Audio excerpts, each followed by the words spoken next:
It's time to be like a Viking and go for a raid.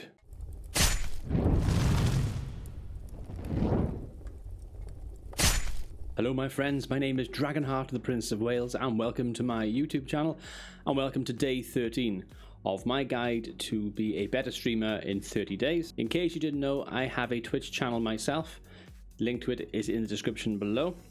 And without further ado, let's begin with today's video. So if you're not familiar with what a raid is, when you get to the point in your stream that you're thinking of ending, what people tend to do is go for a raid. And Twitch is pretty good. It now has an option on there where you can click raid channel and it'll show you a bunch of channels that are live. If you're following certain channels, then it'll show you the top 3 or 4 of them that are currently live as well with a little red dot. And you can click that button, click the start raid, and then when users are ready, it will load them in like 10 seconds or so, and then you click start raid and it will take them over to that other person's channel. That other person, for example, could be playing a game with 1 viewer, but all of a sudden then a bunch of people just come over with your raid, and then they go from 1 viewer to say 11 viewers or something like that. It's a really good way of using it to grow your channel, but you want to use it in the right sort of way. You don't want to be hitting the same channel over and over again with a raid, because it kind of gets repetitive after a while.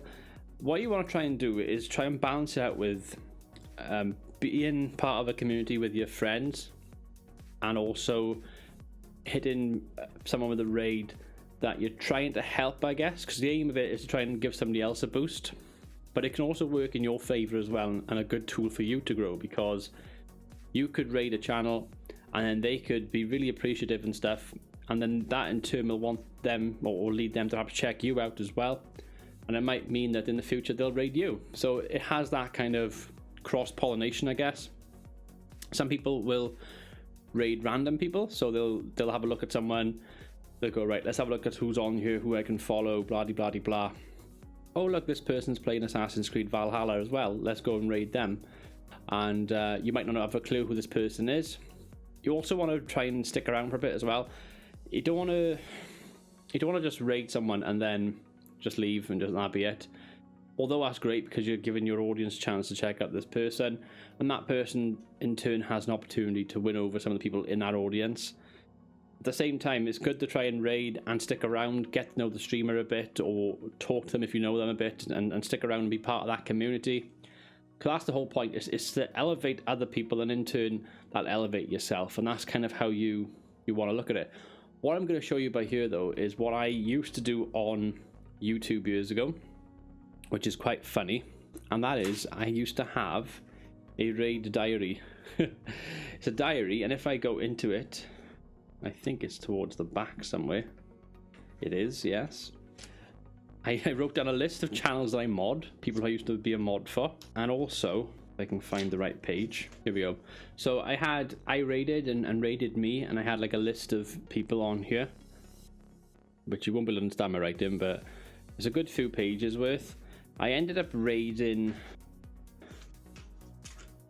97 different YouTube channels back in my YouTube gaming days a few years ago. I had many raid me back as well from this group of people, and it's interesting to sort of see how things sort of went back then. It's good to keep a record of it. The other thing you can do, which is something I also have on my Discord, is I have a channel just for myself, and I write down the dates and stuff on there of who I raided and who raided me.